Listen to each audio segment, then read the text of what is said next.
మన దేశంలో పూర్వకాలం నిర్మించిన ఎన్నో చారిత్రక కట్టడాలు ఇప్పటికీ చరిత్రకు సజీవ సాక్ష్యాలుగా నిలుస్తున్నాయి. అందులో పురాతన దేవాలయాలు, రాతి కట్టడాలు ఇంకా ఎన్నో మనకు కనిపిస్తూ ఉంటాయి. అయితే తమిళనాడు రాష్ట్రంలోని మహాబలిపురంలో కొన్ని గొప్ప రాతి కట్టడాలున్నాయి. అందులోని ఉండే అద్భుతమైన కట్టడాల్లో పంచరథాల పేరు ప్రముఖంగా వినిపిస్తుంది. మహాబలిపురం దక్షిణ భాగంలో ఉండే ఈ 5 రథాల దేవాలయాలు గంభీరంగా ఉంటాయి. ఈ అందమైన కట్టడాలను పల్లవులు నిర్మించినట్లు చరిత్ర ద్వారా తెలుస్తోంది. 5 రథాలకు పురాణ పాండవులు యుధిష్ఠ, అర్జునుడు, భీముడు, నకులుడు, సహదేవుడు. వీరికి భార్య ద్రౌపది పేరు పెట్టారు.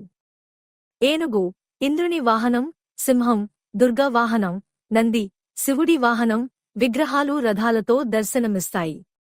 ఈ ఆలయాలకు పాండవ సోదరుల పేర్లు ఉన్నప్పటికీ